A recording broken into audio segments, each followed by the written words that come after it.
couch more. Hey guys, how we doing? I'm already like this. Hey, good, how are you? Hi. Hey. I'm Molly. I'm Stephanie. She is my best friend in the whole world. She's my best friend in the whole world. We're acting really natural. I'm an INFJ. I'm an She can speak for herself. ENFJ. ENFJ. See, she's so loud. Molly, the person who talks about things with people while they eat. Oh, could I have heated apple with vanilla ice cream on top of it? Ice cream. Thank you. And then I'll take a side of fries with honey mustard. Should we get ranch too? Sure. And ranch. And Honey mustard and ranch. Yeah, please. And then can I get a slice of the triple berry? Alright. Thanks so much. Thank you. It's Free Pie Wednesday, y'all. I don't say y'all usually. Just for the camera. Audio will be better right now. Surround sound. Hello. We asked, can we have a booth that's secluded? So He liked it, which doesn't always happen. Let's talk about.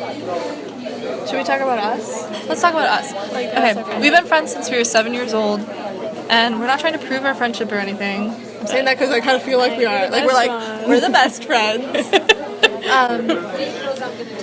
We used to play Barbies and some really weird Now we play music. games. You stole my joke. Sorry. Well, so you didn't go there. It wasn't That's a joke I used once on stage. She sings harmonies with me, so check out my Listen to Molly channel because there's You can music also listen on to it. Stephanie. Where you going? I'm checking to make sure it's right. Are we in it? Yeah. Well, I hope I'm in it. I bet I'm like cut off. I look all slow. I'm like a creature. Something we've talked about before is we don't like when people ask, like the first thing they ask is, "Oh, what's your name?" and then, "What do you do?"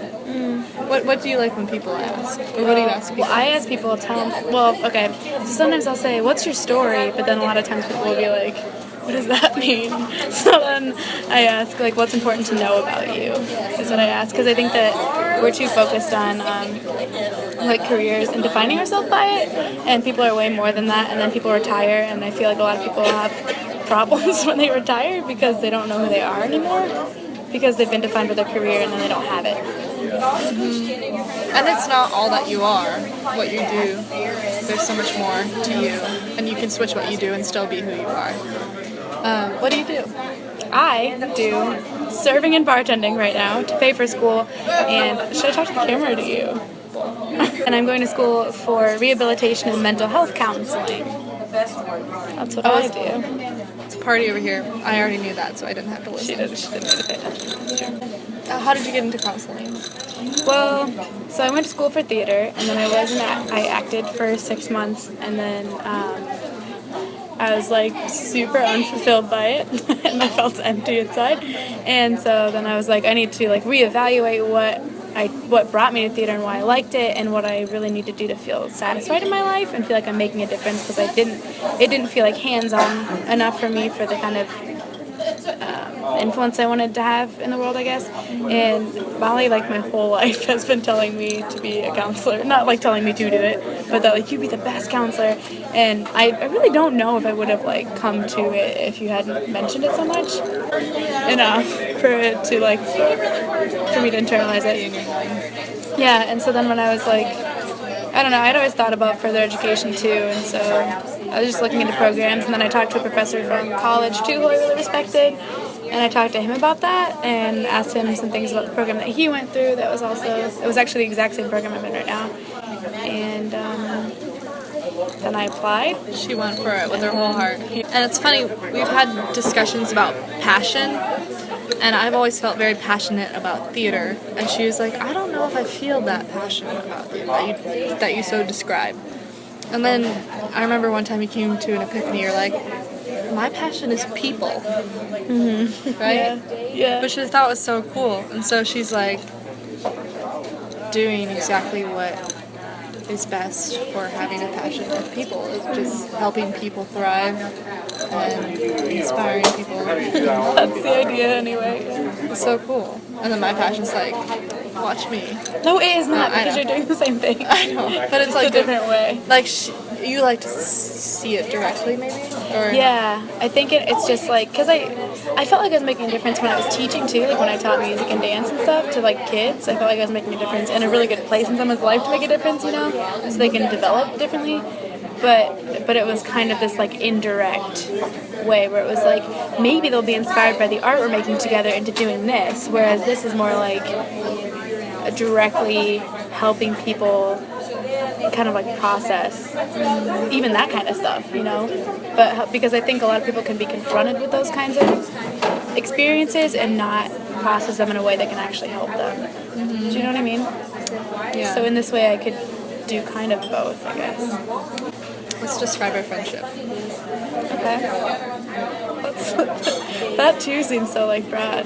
Like, where do you start? Like, I know. I mean, I can do it. I just... we are so close to the point of no return. There's no return.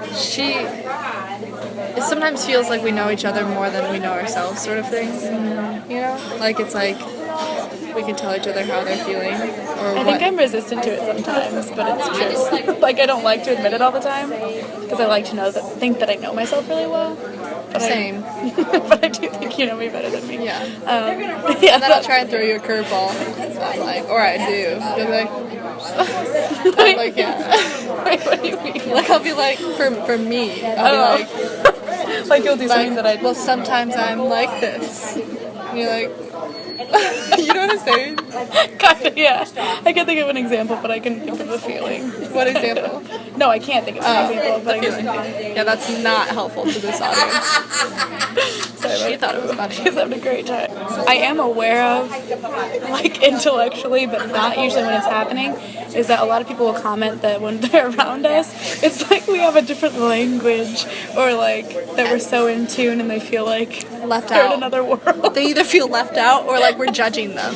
Like people are always like, I feel like you're like analyzing me. Like we just had a conversation with a guy, we were both just listening to him intently, and he's like, I feel like you guys are like reading into To my be soul. fair, though, we all stand just this way there. Yeah, they do feel like that. No, though. you can That's go. not the only. She's obviously. I was just gonna say she's really into MBTI, which is really funny because this is on your channel. She was like trying to figure out what his type was, and so asking him some questions. So she was analyzing him directly, Literally. to But like that happens other times where people will say like to me, you've heard people say to me that it feels like I'm staring into their soul, right? Mm-hmm. Which is so strange because I'm just listening.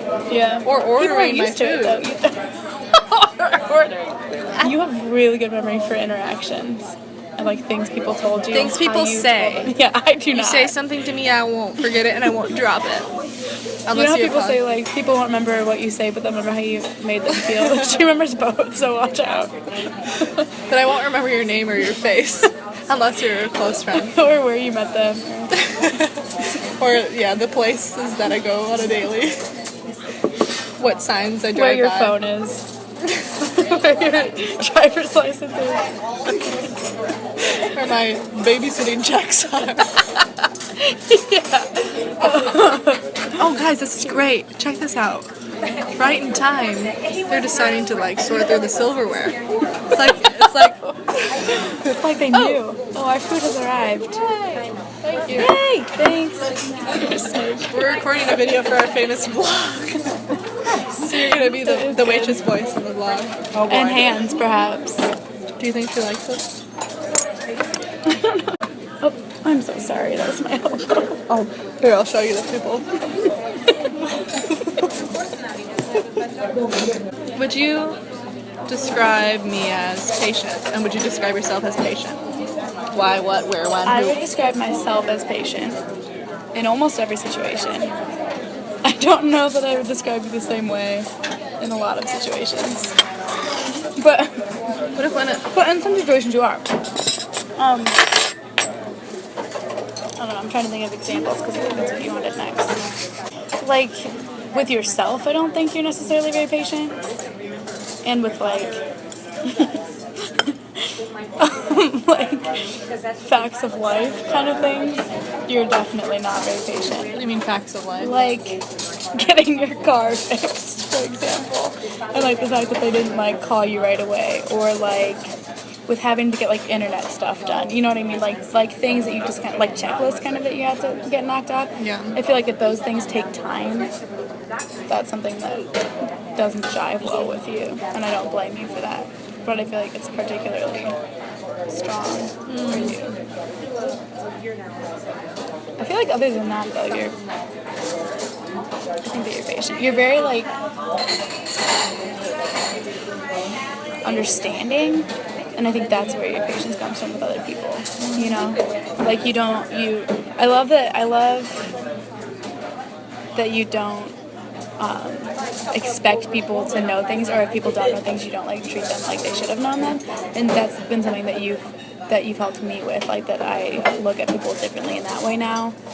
I guess I just never thought about it that way before, and a lot of those sorts of things come easily to me, and so it's hard for me it was not natural for me, I guess, to understand that people may not understand or like get things right away. You know what I mean? So it was good for me to. So where we left off is she's nice. She's really nice. Just kind. Really. Like people. I'm really hardworking. But she'll talk crap about them. But it's not like a passive aggressive. It's not like a fakey thing. It's just like with someone you trust. Yeah, and it's like stuff I wouldn't necessarily ever be afraid to say that to someone if you know what I mean. No, but certain I don't things. go out of my way to say. No, but certain things like let's say someone looks like a bird. Oh yeah, well that's just like observational humor. I'm not like making a value judgment of that person's character. You know. You told me. I did tell you that? Yeah, that he looks like a turtle. I always forget that I tell her things, and then I tell her again. That is a real problem. But, no, you just told me that he looks like a turtle. You just called him a turtle. You said he still looks like a turtle more than ever because he's getting older. See, but we care about people. We want the best for them. And she sees certain Facebook posts and she'll cry and she'll feel for people and feel for stories. We're very careful. But we trust each other and we're careful. Sometimes we just look at each other and we both know, like, that's a turtle. We don't even have to say, like, that guy looks like a turtle. We just look at each other. Or we can't look at each other because it's so funny that he looks like a turtle. It'll be too obvious. Yeah. Tell them about your plans. Like, remember your time, like how your precious time, and you get bothered by people all the time. Oh, yeah, were you presenting the bride to the camera? I keep myself really busy all the time, and it's not always good, which is currently manifesting. I sometimes don't give myself time to just exist, and I just keep doing things, and then my brain's like, wait. But that also means that I don't have a lot of free time. I don't give myself a lot of free time. It's not like that I just suddenly don't have it. I do it to myself. But so then I can get really sensitive about my time, I guess. And I can get sensitive about other people needing my time. And expecting it. Yeah, expecting it is the biggest thing, you're right. Like if anyone really like seems to think that I owe them some amount of my free time that I don't have very much of, I get really defensive about it and like resentful kind of is what I said, despite what the knives have to say. Yeah, so I'm trying to Should we really be doing this? I don't know. We'll have to see how much.